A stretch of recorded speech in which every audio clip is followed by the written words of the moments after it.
Ahok independen atau partai politik? Dialog kita lanjutkan kembali masih bersama Henry Satrio, pengamat politik dari Universitas Paramadina. Hen, tadi itu dia kontrak politik. Ya. Ini kan pasti partai politik tidak ingin seperti Gerindra ditinggalkan oleh Ahok. Ini kita berasumsi lah ya. Walaupun asumsinya itu kalau berdasarkan survei ini potensinya luar biasa besar gitu ya. Nah, akan ada kontrak politik Ahok, kita begini-begini segala macam kan. Nah tadi Mas Henry bilang ini adalah sesuatu yang akan dilanggar, gimana? Iya, makanya dari awal saya katakan bahwa ya nggak ada kontrak politik dalam politik gitu. Walaupun di atas kertas ada, tapi potensi pelanggarannya itu tetap ada. Dan pada saat kontrak politik ditandatangani, ada tim juga yang mempersiapkan alasan-alasan bila kontrak politik itu dilanggar. Jadi saya rasa yang terjadi dengan Nasdem, Hanura, dan Golkar misalnya nanti bila mendukung Ahok itu tidak lagi sekedar kontrak politik. Tapi ada perjanjian-perjanjian yang mungkin kita juga nggak tahu juga itu apa yang akhirnya menghukum Ahok supaya tetap berada di jalurnya. Tapi kan begini. Kalau hingga saat ini kan kalau Nasdem, Hanura, dan Golkar mendukung Ahok, kelihatannya mereka tetap akan mendukung Ahok dari jalur perseorangan. Hanya PDIP yang terang-terangan mengatakan bahwa kalau memang Ahok mau maju dari PDIP, jadi artinya dia harus masuk dulu jadi kader, itu dengan tangan terbuka, dipersilahkan. Jadi artinya kalau tiga parpol ini, tiga-tiganya nggak ada yang mengharuskan Ahok masuk partai politik. Jadi kejadian Gerindra nampaknya memang menjadi pelajaran penting buat partai politik itu. Ngapain lah susah-susah nyuruh Ahok masuk, tontar dia bisa tinggalin juga. Mendingan dia pegang ekornya di yang lainnya gitu, di bidang lainnya. Dan ini kalau kita bicara ini kontrak politik, mestinya jangan kontrak politik namanya ya, karena politik itu kan tidak ada kawan dan lawan yang abadi. Jadi artinya memang seperti itu juga. Nah, maksudnya gini, kalau kita melihat ini kan beberapa partai politik sudah mencoba untuk melakukan apa namanya, bukan inventarisasi, artinya mencoba untuk mencari tandingan-tandingan, dan itu sudah dilakukan juga oleh PDIP kan? Ya, PDIP sudah melakukan itu. Dan nampaknya itu memang tidak ada figur yang hingga saat ini gini. Bisa saat ini memang belum ada yang terang-terangan muncul dan kemudian menjadi sosok yang kuat. Ada beberapa, Yusril, kemudian Sandiaga, ada Adiaksa, ada Teguh Santosa, tapi mereka belum terang-terangan memutuskan bahwa saya maju dari partai ini untuk melawan Ahok. Nah ini belum ada. Jadi pada saat dilakukan survei, misalnya survei Kedai Kopi misalnya mengatakan, ya pastinya popularitas Ahok paling tinggi, elektabilitasnya juga paling tinggi. Ada beberapa nama memang yang misalnya Susi Pujastuti yang menurut kelompok diskusi dan kajian opini publik Indonesia Kedai Kopi itu bisa menyaingi popularitas dan elektabilitas Ahok. Tapi kan masalahnya Bu Susi ini sekarang menjadi menteri, kecuali ada perintah dari misalnya Ibu Mega gitu ya untuk Pak Jokowi untuk merelakan Ibu Susi maju.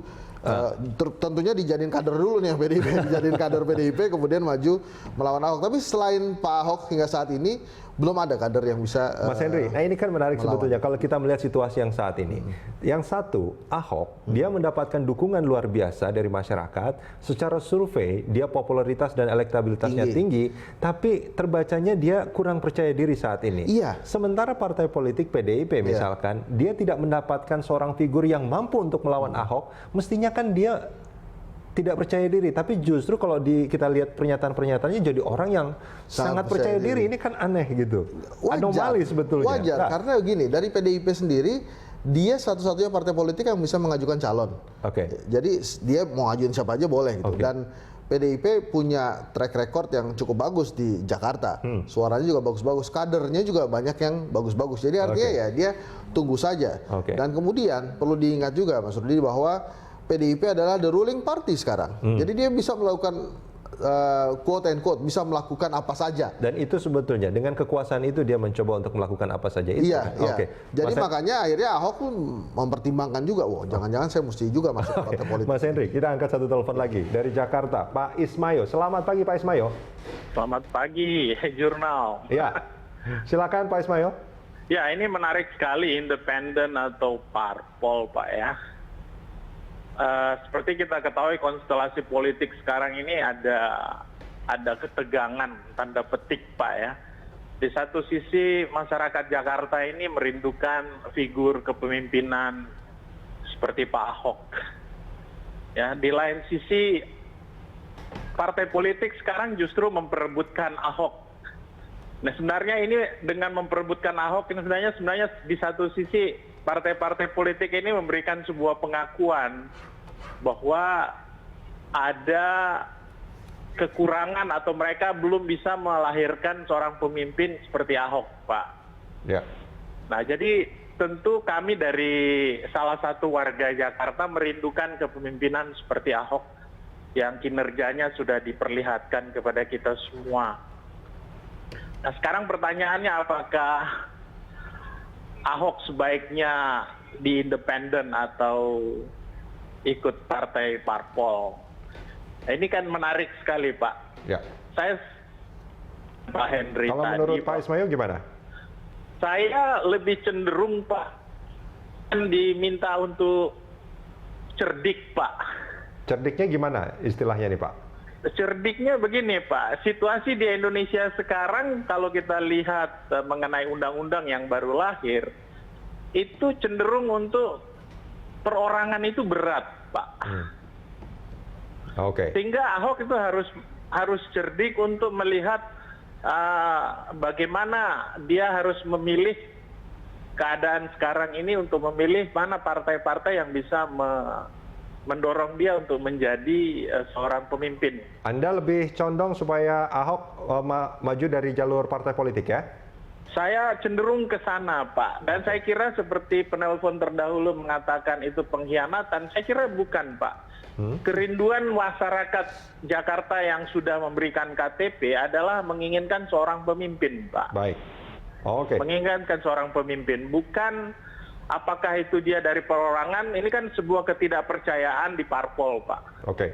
Tapi biarkan Ahok berjalan memilih untuk supaya seperti Pak Henry katakan dia masuk ke zona masuk ke ring dulu Pak, jangan kalah di luar ring gitu. Pak Ismail, meskipun Ahok sempat mengatakan bahwa dia akan maju melalui jalur independen, bahkan wakilnya juga sudah disebutkan, Anda tidak melihat itu sebagai sebuah pengkhianatan? Tidak Pak. Ini sebuah kecerdikan Pak. Baik. Dan kita yang sudah mengumpulkan KTP itu, ya saya jujur belum melakukan itu. Oke. Tetapi kita rindu Pak, warga sebagai seorang pemimpin yang bisa memimpin Jakarta ini menjadi lebih baik di kemudian Anda tidak khawatir nanti partai politik mengikat Ahok pada saat terpilih? Dengan tipikal Ahok, saya kira Ahok nggak bisa diikat, Pak. Baik, oke. Kita ingat peristiwa pilkada kemarin itu sekuat apakah Prabowo coba? Ya. Tapi Ahok tetap mengambil satu sikap yang anomali dengan pemikiran-pemikiran kebanyakan orang. Oke, baik Pak Ismail, terima kasih banyak Pak sudah bergabung bersama kami di Dialog Pagi. Pak Ismail mengatakan